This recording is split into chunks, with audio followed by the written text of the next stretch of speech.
Okay, you are reading that right, gang. Today we are talking about sinners, but before we start, that's something that I want to tell you. Come on now, for a long time, it might hurt you.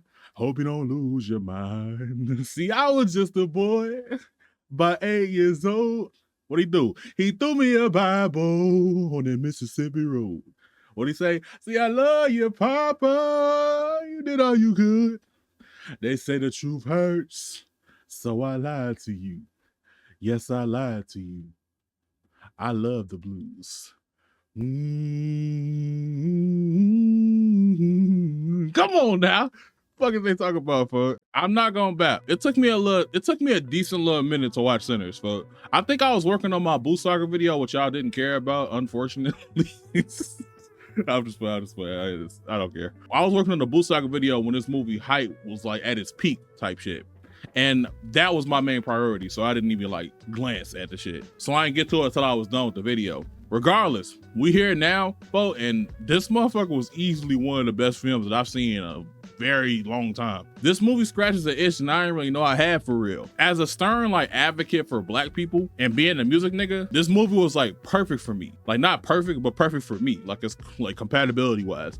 And there's a decent amount of shit to unpack, so let's talk about it. I'm not gonna lie, at first I was extremely hesitant to watch Sinners at first, because based off the trailers, I thought it was going to be a slave movie. And I'm pretty sure you've heard this take before. I'm definitely not the only person that said this, but I'm just going to say it again. As a black man, as a black person, and as a sound advocate for black people, I am tired of slave movies. Like I'm super tired of slave movies. I get it. Slavery was a horrible thing. It's a part of our history, and it's something that we should never we should always be aware that it happened and we should never forget. But I want to see my people in a positive light, in like a less helpless position in cinema nowadays, if that makes sense. And it's not even just like the slave movies, in my opinion. I'm looking at any type of movie that has like, that super amplifies the black struggle, tells us these same old stories of it and shit without like changing the narrative or anything like that, just showing us just timid, just struggling people. And I feel like this could just be me, but these movies just kind of like feed off our anger. And I ain't gonna lie, as a nigga, when you sit there and watch shit like that, it kind of just makes you mad at white people. And what does that do for me? Like absolutely nothing. So now I done watched this motherfucking 2-hour long film reminding me of oppression, and all I got from it was anger. I don't want that. I want to see our culture. I want to see our people having fun, smiling. I want to hear our music. Like, it's way more to our people, gang, than to just being oppressed, if that makes sense. And this is why I love Sinners, because it gives us hints of all that. Like, there are remnants of like black struggle in there, absolutely, like 1,000,000%. But it's not the whole plot of the movie. Even with those undertones, Sinners manages to use that and keep all the things that make black people so cool in the forefront, if you feel me. And still having an original, fun, and action-packed story with a bunch of cultural Easter eggs like sprinkled throughout the movie. If you haven't been here, this is your first time seeing me, this isn't gonna be a super structured review. This is literally just gonna be me analyzing scenes and cracking jokes. So let's get into it. So my homie Taj told me to watch it. His recommendations usually hit, so I trusted him. But I shit you not, the second we pressed play, and we was watching the Discord, the second we pressed play, and I heard this little light of mine, I'm like, Taj, bro. He don't see me because we watching the Discord. I'm side-eyeing the fuck out of my nigga through Discord. Then I seen a little title card pop up, and that hoe said Clarksdale, Mississippi. I'm like, Taj, bro. Taj, bro. Yo. And then I see that nigga Preacher Boy pull up, walk into that church with the broken guitar in his hand. Bro, blood on him, looking like he had a horrible night, and you just know this nigga's musty. Look at him, like, bro, look at this nigga. And bro, I seen how he was looking and like the way he was walking into. I'm like, Taj, bro, what the fuck is this, bro? Like, bro, I'm not trying to watch no slave movie, bro. I'm about to turn this shit off. And he was like, bro, trust me. I'm like, all right, bro. You a Negro spiritual and a lashing away from me turning my PC off, nigga. I'm telling you this now. And these niggas smack dab in the middle of Mississippi, bro, like, Taj, bro. And I think I asked him if it was like a circular narrative, meaning that the end is at the beginning, and he was like, yeah. So I was like, all right, okay, cool. And we'll see how he got there. I can't just make assumptions type shit. The opening was pretty cool. I didn't notice on my first watch him singing a song, because obviously I didn't hear the song yet. And on his walk home from picking cotton, I'm just, Taj, bro. I know it's sharecropping, it ain't all the way slavery, but it's damn near the same thing, you know? The introduction of Smoke and Stack was cool too. I'm not gonna lie, when I first seen the first shot of the two by the car, I thought I was tweaking. I was like, yo, two Michael B. Jordan roles simultaneously is nuts. Folks gonna really have to be on his shit to do this. And shit, he was. I'm not gonna lie. And you could tell these two niggas just about to be cold because the way they was dressed for. These niggas flee as hell, folks. These niggas are dressed splendiculously, folks. Like, you know niggas trying to shine their shoes wherever they go, folks. The scene in the old sawmill was cool too. It's nice to see niggas like stand up for themselves and like fully take control of that situation and really stand on business with that racist nigga. And speaking of that racist nigga, bro, why was that nigga hogging the nastiest spits I've ever heard? Like, the sound design team did not need to do all this. Like, that shit was gross. Sammy cool as hell too. I like the scene of him reading the scripture about Hart, basically showing his pops that he knows it, and like essentially doing that, showing his pops that like he can't give him a reason to stop him from playing his guitar, because he does everything. Like, he has nothing wrong to say about him and nothing to criticize him over. On the second watch, I loved looking at the little Easter egg they put in here where Stack stops and tells Smoke to look at the sky. We'll talk about that in a little bit because they bring it up later on in the film. The scene where Smoke and Stack separate and Stack goes with Sammy and Smoke goes to the Chow store is really where we start to see Michael B. Jordan shine here, because pretty much you'll immediately see that these two, Smoke and Stack, are completely different niggas. Like, I wouldn't say opposites, but they're like, their personalities like are drastically different. Stack is more of a laid back, he's kind of the laid back, fun, cool one, kind of like a cool big brother. And you can see that in his interactions with Sammy, telling him about women and sex and shit, promising him that he could drive home and shit on the way back, and like making light of like kind of serious talks that him and Sammy were having pertaining to their father and shit. You can tell like Stack don't want to talk about that shit necessarily, so he try to just make light out of it and like try to change the subject type shit. And them revealing that they gifted him the guitar that he play and shit. It's just a cool little one-on-one with these two. And Smoke is cool too, but you can tell that he's way more serious than Stack is. He's the more business-minded one, the strict one out of the twins. And you can tell by how he shot them two niggas for trying to rob his truck. Like, you can tell that nigga stands on business. Both of them do, but Smoke is a serious nigga. Like, Smoke be on bullshit. It's funny because he was low-key cool with one of them. And you know these two niggas are notorious. That nigga Terry just let that shit go. Like, yo, what kind of demon are you for a nigga to shoot you and you just shrug it off and just being cool with it? Like, yo, these niggas gotta be different. Side note, I love when Sammy started playing the guitar in the car with Stack, because it's like pure blues music, and this shit is fire. It's raw seeing like how excited Stack was to see how good he was at it. A, because he's making money, and two, like his cousin doing some raw ass shit for. He like just supporting his family for. That's the type of shit our people need. Shit like that. Moments like this is shit that need to be replicated in our community type shit. Meeting Delta Slim was fire too. It ain't much cooler shit in the world than a slick talking, cool, wise old nigga, for. And that's exactly what Delta Slim is. The banter between him and Stack was so good. Like, the writing was really good here, bro. I really love what they did with this scene. The Praline scene was a little fire too, for. My nigga Sammy was hooping that whole combo, for. I see you, preacher boy. I see you, boy. Smoke's interaction with Miss Annie was kind of written amazingly as well. I never noticed that, like, why he got those flowers. And he got those flowers for his, like, their miscarried child's, like, grave. I was like, damn, that's dark. Like, holy shit. And I never noticed a little demonic voice playing when Annie said that they prayed for them and she had roots in it. And then that line that Smoke said, he said, why didn't those roots work on our baby then? I was like, ouch, yo. Like, that's some heavy shit. And you can tell Smoke got some like misguided anger towards her like holistic practices and shit due to their miscarriage and shit. And like, it's just beautiful that the movie just doesn't tell you this straight up. You kind of just like, it gives you context clues and makes you put two and two together. I don't like when movies just straight up say shit. I feel like it takes away from the emotional point of things and just like dumbs down our viewing experiences. And I also like the rebuttal when she said they work for you. Him having the mojo bag actually like, still wearing it, actually shows her that he still had faith in her holistic shit and actually believes in her and believes in it type shit, because she does. Then picking up my nigga Cornbread funny as hell too. Stack slick disrespectful talking about, well, fuck your wife too. That shit's insane. I'm not gonna lie. I love the little compilation scene between Delta Slim and Sammy too when they're like setting up for the juke. And Delta was like really putting Sammy on game to like where blues music really came from and how it's like our people's gift and like the root of all our culture type shit. I think that shit is so cool. And I think that shit is super important for people to know. Kill me. Slow down. Who's trying to kill you? Choctaw. Sure wasn't just some fair skin. Ain't no engines around here for miles. Engines is diabolical, for I didn't even know what the fuck these niggas was saying, folks. I was like, engines, alternators, like what the hell, engines? Like, that shit was so crazy, bro. I didn't really expect the vampire angle in this movie. I usually, when I usually watch a film with this type of tone, it kind of just consists of like showing black people in a very timid way and having a bunch of hiding and escaping sequences.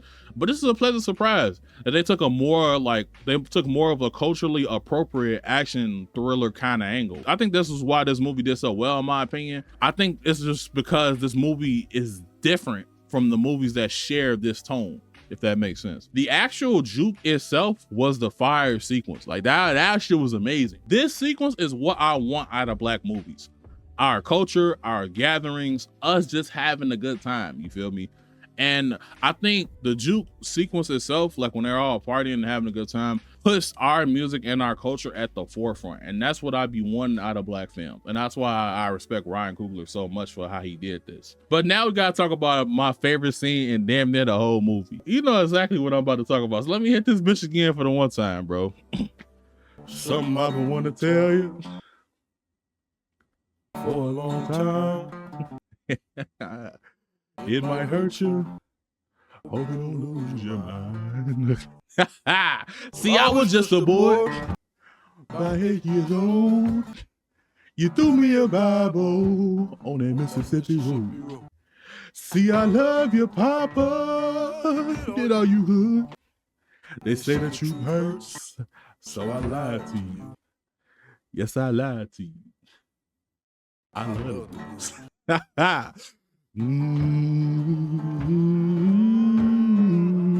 Oh, Preacher Boy, fuck. That shit was so raw, bro. Nigga, when I tell you that I was in awe this entire sequence, my nigga, completely speechless, gang. Nigga, I ain't never listened to now blues song in my life. But the crazy thing is, I kinda have. Cause all the shit I be listening to has blues at the root of it. And that's what this scene taught me pretty much. This scene is like a cultural love letter to our people, and it could have been done better, bro. Turning this simple performance between Sammy and Delta Slim into this huge overlying message is insane. Integrating African culture, Asian culture, rock, old school hip hop, gangster rap, modern hip hop, all this just different shit, and having a song change into these styles like as this shit is happening, showing niggas breakdancing, crip walking, the DJ, the MC, the woman throwing ass, like the Asian dancers, like yo, fuck. And then them showing like the juke burning down and them still partying and having a good old time in the midst of this, being like this metaphor that our music could keep you in ecstasy when the world is burning down around you is genius, nigga. Like this nigga Ryan Coogler is a dog. And this is some crazy ass shit, for this is one of my favorite movie scenes I've seen in a long time. It's crazy because it's almost just like two movies in one. Cause from this point on, when they show like the white people approaching the juke, it damn near turns into a whole like completely different film. That nigga Stack funny as hell, for that nigga put his ear to the door, and the second that he heard Perline ass in there, that nigga cracked the fattest smile. And I see that smile, I was dying, bro. That I see you nephew ass smile, fuck. And we walked here, so we hungry as dogs. Woof, woof. For that nigga Cornbread didn't crack a smile. For that nigga was not going, bro. This is one of the funny. This is one of the funniest scenes in the whole movie, bro. That nigga Cornbread was not entertaining one bit, bro. I'm not gonna bap. Them niggas got to going stupid on that Pick Poor Robin Clean song, for that shit was fire. Even Cornbread knew it, for Stack was nodding his head and shit, for I know I wasn't the only one that was like, hey, these niggas going crazy a little bit, for. Hey, nah, Sammy low-key a real ass nigga. Cause Smoke is a scary nigga for real, folks. And he was dead ass about Sammy not playing any more jukes and shit. He even uphold on his own cousin, folks. And that nigga stood on business, folks. He low-key the only nigga in this movie to stand up to Smoke, folks. Like, for real shit. It's not even just like the leverage that, it's not even him leveraging that, that's just his family. I think that's just him, his love for playing the guitar is that strong. I'm glad they said no, but once Mary went out to reason with them, talking with them, I knew it was about to get bad, bro. And the moment Shorty turned her back, Nigga, check the vert, nigga. My nigga got up there. Oh my God, nigga. R. Kelly only believed that he can fly, nigga. This nigga knows he can fly, nigga. I knew shorty ass was cooked after I seen that vertical omni movement my nigga pulled off for. It was over with. And I love, I think this is around the time, I loved how they showed us the rules of the whole vampire thing and how Cornbread invited her back in before she stepped in, even though she could have just walked in type shit. Speaking of Cornbread, when that nigga Cornbread went to go out to take a piss, I knew he was cooked. But look at what these niggas was on, bro.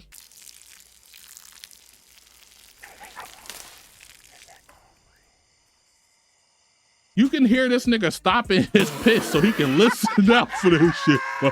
Nigga, the second that nigga whispered, hey, is that Cornbread? Nigga, the number one is gonna turn to a number two so fucking fast, nigga. Like, holy. I don't even blame Stack low-key for what happened to him, folks, because she would have got me too. Shorty ass fine. Let's just be real here. But when Smoke shot shorty ass with them twin douches and shorty ass got up and started running out laughing, I was like, yo, what the fuck? Smoke, let me hold one of those, folks. Not for them though, for me. You feel me? Stack's death scene was sad as shit because it's the first time I done seen this nigga Smoke like not composed. And granted, this nigga's whole other half just died, so that makes a lot of sense. Like, I don't blame a nigga, obviously. But you know, this just makes it a serious thing because, hey, this is the nigga that be on business, that be on his P's and Q's 24/7. To see this nigga distraught, it's kind of crazy. They also have another one of my favorite scenes in the movie here. Nigga, them vampires outside was hitting that shit, folk. They was out there having a vampiric fifi, nigga. Like, look at how Cornbread hitting that shit. Hold on. Look at white folks. Show the jig.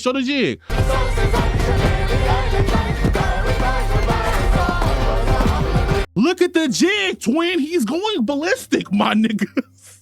He is going ballistic, folk. Look at the jig, folk. My nigga, I ain't gonna bap. I fucked around and got bit on purpose just so I could join the function. They was having hella fun out there. I'm not gonna lie, the scene where they had to go eat the garlic was funny as hell because Perline has got her ass shot. I'm not gonna lie. I'm so glad that Smoke upped that gun on her ass because that was not the time to be talking about I don't have to taste the garlic. I would have shot her ass right then. She wouldn't even got nothing out after that personally.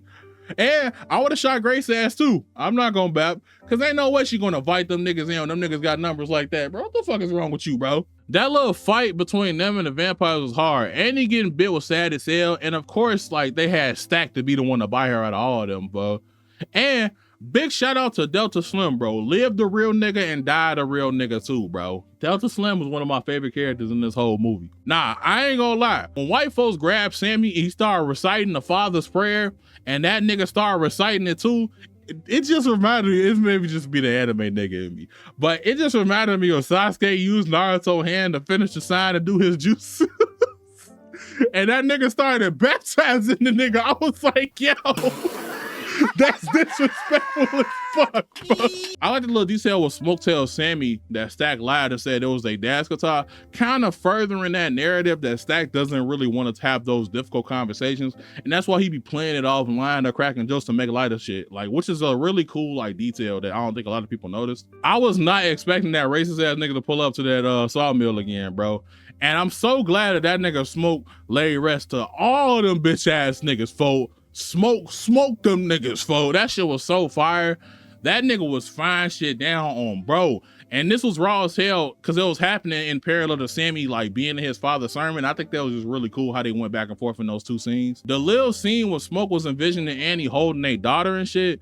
And then she said, if you put that cigarette out, you can hold it. And then she said she don't want to get all the smoke on her. That shit was clever. I'm not gonna lie. Type shit. A little clever shit. Good writing. Bro, the ending was fire too. Showing Sammy older in the future, staying true to himself and continuing to play the blues was so cold. And then they showed Stack and Mary pulled up. I was like, yo, this is amazing. Yo, what the fuck? How? And Sammy even said, how? Like, that's the first thing he said. For like, no bap, how, fuck? And like explaining how Smoke couldn't kill Stack and how Mary survived, like just making sense of the shit. That was cool. It's even cooler when they asked him to play because they missed how real blues music used to sound. And I liked how like they called back to the moment too. And Stack told his brother, look at the sky. They called back to it again. And he said, the last time I seen brother was the last time I seen the sun. God, like, nigga, that was cold. Cold as hell. I love the writing in this movie. It's so clever. I'm gonna keep it a bean with y'all. This movie is simply spectacular, bro. I think this is the best movie I've seen personally in a long ass time. All the actors killed this shit, especially Michael B. Jordan. That nigga played two different niggas and they were two completely different personalities. Smoke and Stack are phenomenal characters. This movie overall has a lot of depth to it, and it's like just like his characters do. It has a lot of depth to it in the writing, like besides the characters as well. It really be showing you something you didn't notice damn near on every watch. I love it. This wasn't just a movie about social issues with just like some religious and political undertones, but a film that acknowledges those same political and religious undertones, but moves past that and gives us a great story along with it. Shout out to Todd for the recommendation, and subscribe to become a real nigga, you feel me? You know, you might as well since you already made it this far. But that's all for me, gang, and as always, man, I hope you niggas have a great day, man. Love y'all, man. Peace.